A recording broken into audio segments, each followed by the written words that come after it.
Jaguar Landrover products are a common topic when it comes to car theft in the UK, especially in London, to the extent where some car insurance won't insure any JLR products in the vicinity of where I live. And I started digging into this to see why this is happening. What can people do who really want one, but they're worried about them getting stolen, having it insured, and all them things that surrounds owning a JLR product. In fact, during my digging, I was looking at some stats here, and according to confused.com, amongst 896,000 licensed Land Rovers in the UK, 8,284 were reported as stolen during the period, equating to 924 theft for every 100,000. 6 of the top 10 most stolen models are made by Land Rover, with the Range Rover Velar R Dynamic found to be the most targeted. Mercedes-Benz followed Land Rover with a rate of 323 per 100,000 cars. Ford and BMW were next on that list. It's wild. In fact, Nextdoor app is basically a neighborhood app where we can all report things or see what's going on in the area.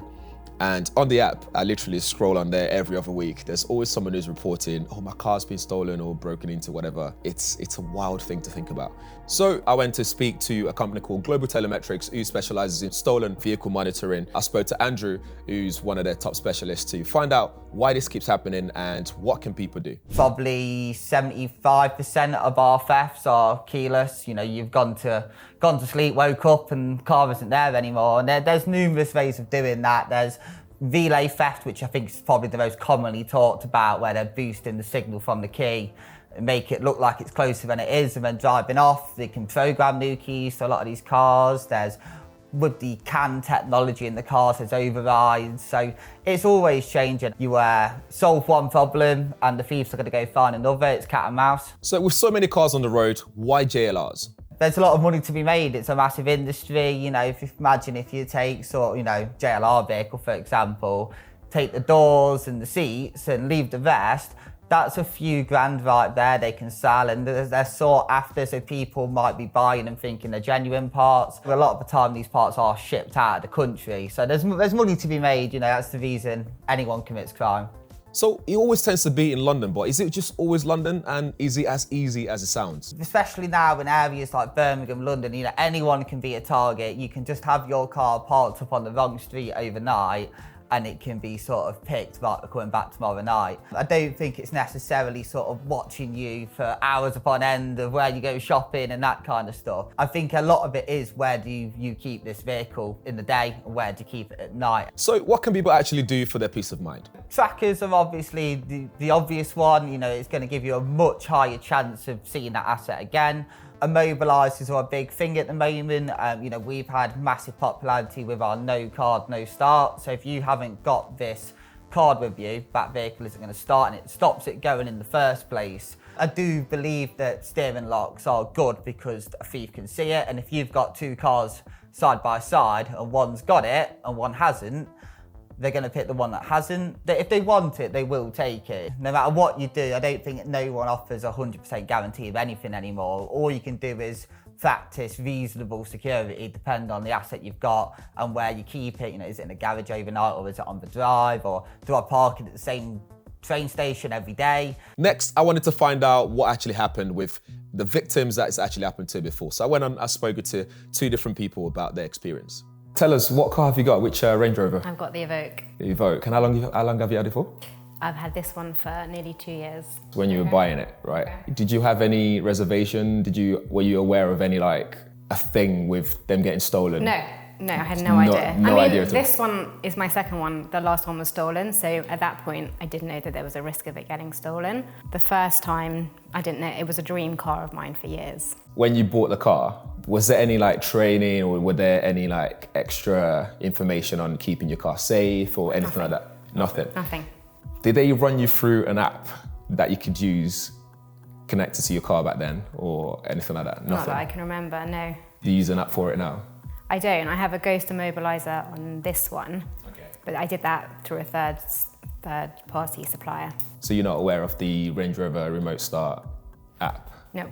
Okay. So you got your first car and you park it up and stuff like that. So how do you make sure that you're keeping your car safe and secure? In my driveway. Okay. I actually have a Ring doorbell, so the whole driveway is recorded. I put the keys in the little pouches that my insurers gave me. and kept it upstairs with me, but it didn't. It got stolen anyway. When you got your second one, what was that like insuring it? It was a big jump, but it was all right to start with. And then about 6 months in, my insurers contacted me and said, we now have to add a premium middle of the year of £3,500, or we're going to cancel your policy. Wow. And then it became clear from speaking to them and speaking to other insurers to get other quotes that people were not allowed to insure Range Rovers in this area anymore. One of the insurers said to me, anyone within 20 miles of the M25 in London cannot get cover. Yeah. So it seems to be that when buyers buy a JLR product, they don't get like a real handover where they get spoken to or told about all these things that they need to know about securing their vehicle. But to make sure that's not just the case here, I wanted to speak to someone else to see if this is the case with them as well. So back in 2018, I got my very first Range Rover. It was a lovely autobiography sport, white with black roof. It was beautiful. And I was away on tour in Birmingham. And my partner at the time gave me a call and she goes, Miles, did someone come and pick up the car?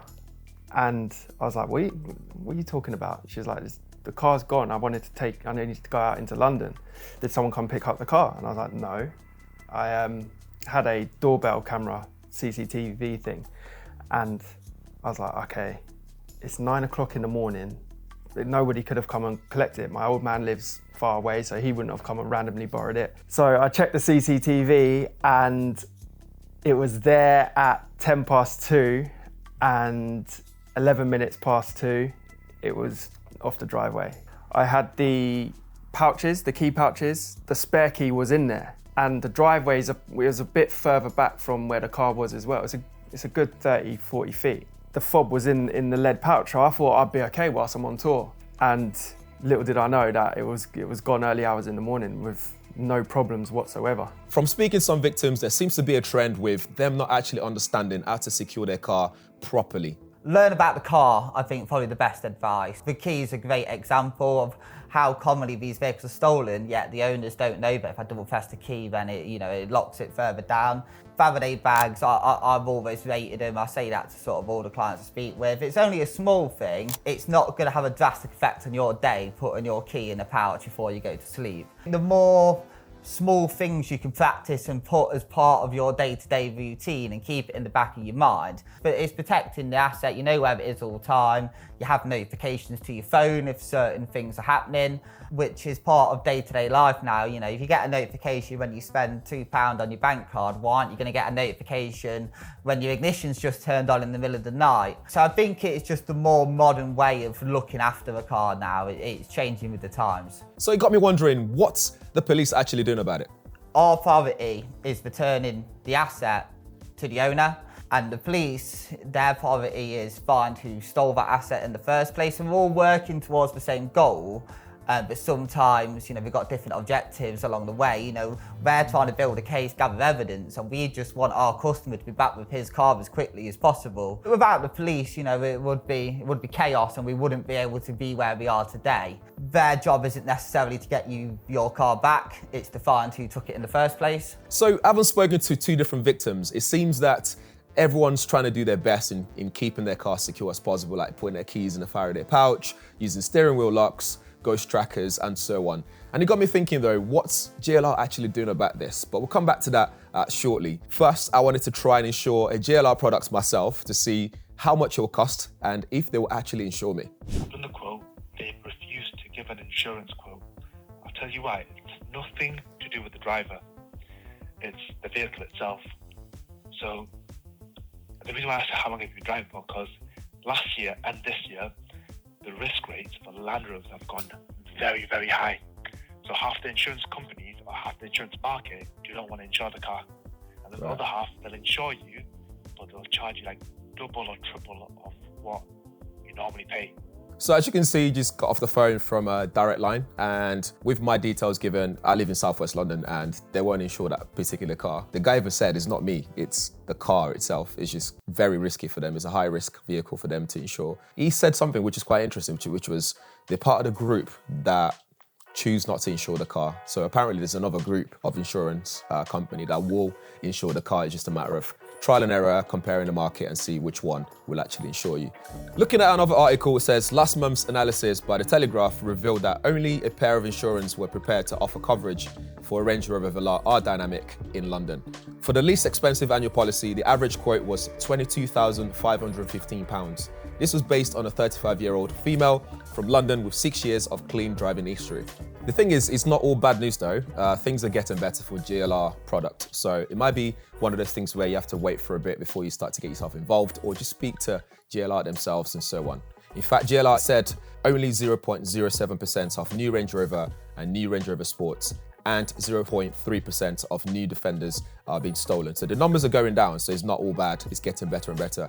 And vehicles built from 2018 have benefited from an investment of more than £10 million, including a series of enhanced security updates. So what JLR are doing at the moment is updating the security level of the car, so that way it's a lot more secure and protected against theft. These updates have already been rolled out in the UK to more than 65,000 vehicles, which should help reduce the theft of Range Rover and Range Rover Sport models built from 2018 to 2022 by more than 40%, which is great news. And the good news is this offer is actually complimentary. So if you've been contacted by JLR, you should definitely take up the offer and get your car updated so it's fully secure.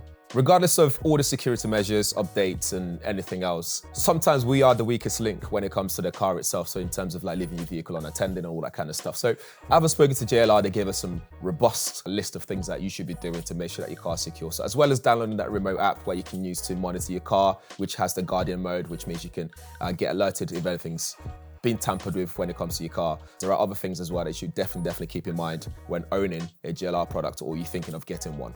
1, always lock your car when leaving it unattended.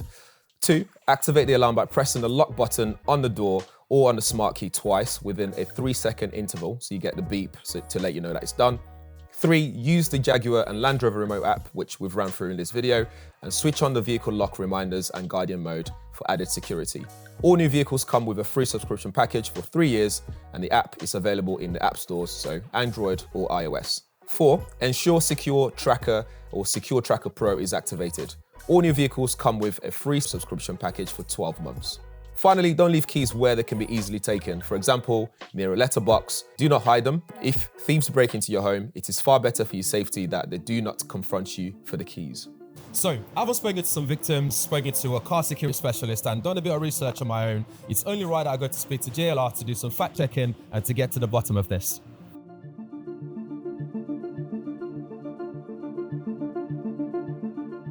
Thanks for having us. How you doing? Okay? Yeah. Welcome to the Land Rover. So car thefts in general, how are they happening at the moment? What are people doing?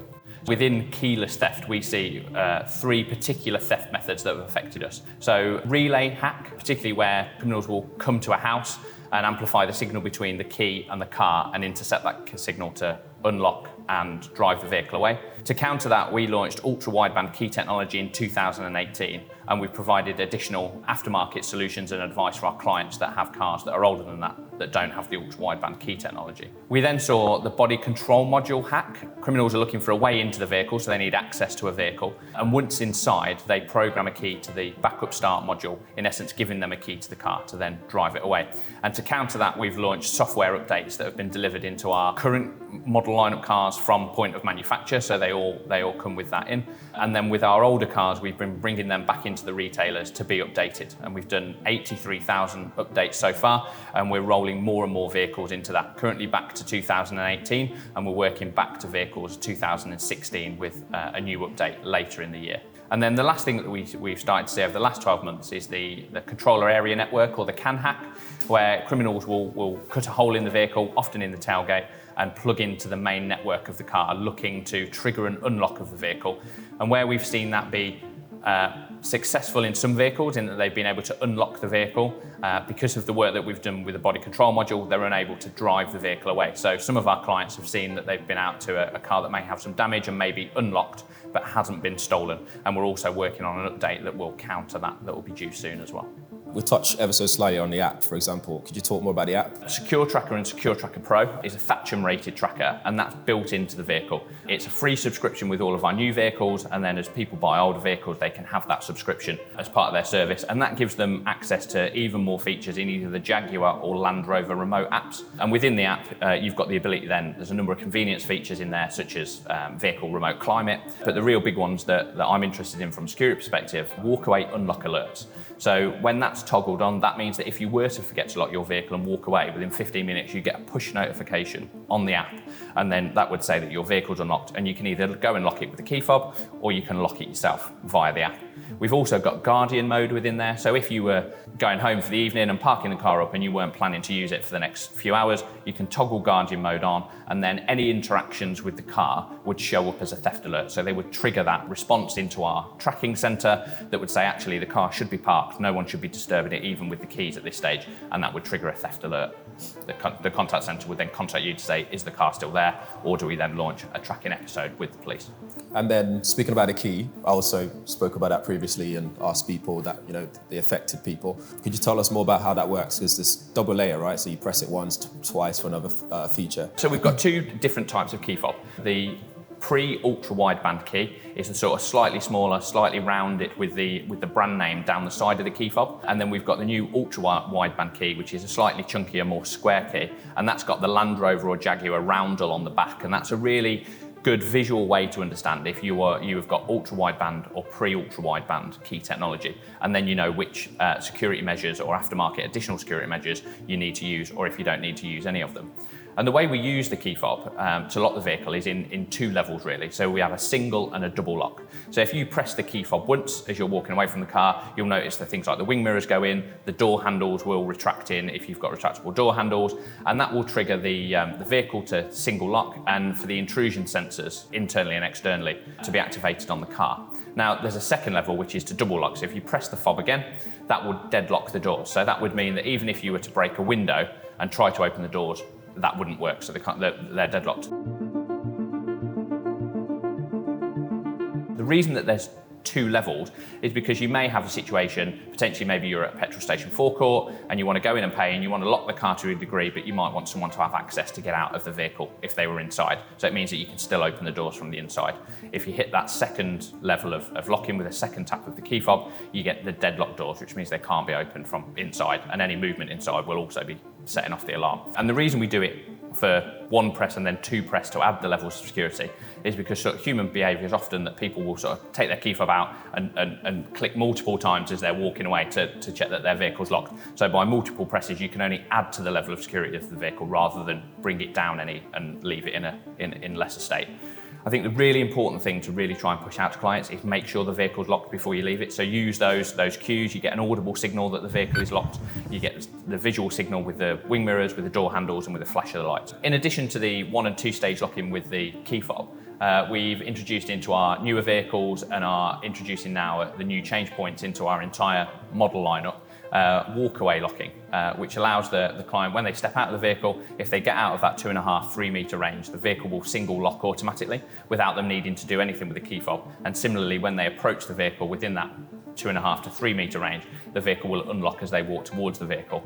Now that gives a single lock when they walk away, so it arms those intrusion sensors and locks the doors. It doesn't double lock them, so for a double lock it does need a second press of the key fob. So walk away and approach unlocking is a bit of an extra safety net, an extra convenience feature.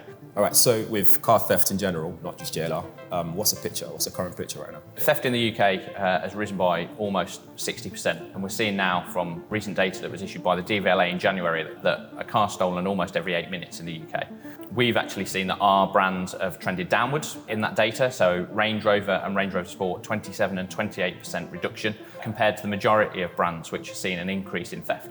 So that really shows the work that we've done in terms of, one, engineering our newer vehicles to be resilient to all current known methods of theft, and also the work that we've done with our older vehicles to provide those software updates into our clients and ensure that we're making them more resilient against the theft methods as we see them coming. So car insurance in general are on the rise across the board, whether it's new insurance or renewing them. How's that affecting JLR, and what's JLR doing about it? We're seeing a challenging insurance market at the moment. Insurance up 50% for almost all motorists and more than 60% in the luxury section. We are working with insurers almost day in, day out, the large insurance and brokers, to really show them what we're doing around vehicle theft, how we're evidencing those trending down theft metrics. So we talked about the DVLA data and how those theft numbers are coming down, with the hope that we really get back to a competitive insurance product. Insurers work heavily on data, but we're taking that message to them almost on a daily basis. We launched our branded insurance products in October, and since launch we've given out just over 17,000 quotes. And the average cost of those quotes is £185 a month. So we're using that alongside the work that we're doing with the wider insurance market to ensure that our customers can get a wide offering and a nice competitive market for insurance. So with car theft in general, I think you can have all these safety measures and all the security measures in place, but at the end of the day, I still think the weakest link is us, the drivers, the owners. Are there any top things that people should be doing to keep their cars secure? Absolutely. So really taking advantage of the security features that are available on the vehicle. So one, ensuring that you have the remote app available and the features that you can use in there. Ensuring that you double lock your vehicle when you walk away from it. So making sure that as you walk away, you know that that vehicle is secure. We also have a range of additional features that people can buy through the aftermarket. So as well as having the Secure Tracker and Secure Tracker Pro, which is Thatcham rated within the vehicle, we've also approved the Tracker Retrieve battery-powered tracker for use on our vehicles, because it doesn't have any invasive install into the vehicle or the vehicle's architecture. There are then other aftermarket solutions available, things like steering wheel locks and aftermarket immobilizers. And whilst aftermarket immobilizers won't void the warranty on a vehicle, they can be quite an invasive install, and the level of that install can vary. So we just have to ensure that actually install of an aftermarket immobilizer doesn't do any damage to the vehicle, because at that stage that could create a repair problem. And really it's worth making sure that you discuss any aftermarket features with your insurer, because they do really differ in terms of things that they do and don't prefer, and may or may not change your premium. So it's absolutely worth working with your insurer on any additional aftermarket security. We also work almost daily with the police. So we have a team that are out examining recovered stolen cars. Some of our team go out and train police officers in what are the latest tools and techniques that criminals are trying to use to steal our vehicles. What does the tooling look like, and what can that tooling do? So that actually if they stop someone in a stolen car or in another vehicle, they really understand what they're looking for. And we've also been lobbying government and working with the police to input into the new criminal justice bill. That's working its way through Parliament at the moment, and actually will make all of this tooling that's used to steal our vehicles and other vehicles illegal to manufacture, sell and possess. So that will really give some additional powers for the police, not only to go after the people that are stealing the cars, but also the people that are making the tooling that allow that theft to happen. So that should really help disrupt the supply of vehicles going into that process. We're also investing hundreds of thousands of pounds to disrupt the organised crime networks and the supply of vehicles out of the country. So there we have it. We're speaking to some victims, security specialist and the head of vehicle security at JLR, to find out just a bit more about the whole current situation and what you guys can be doing with your current vehicles, or if you're looking to buy a new JLR product. And I hope you found it really helpful. Well, thanks for watching. See you in the next one.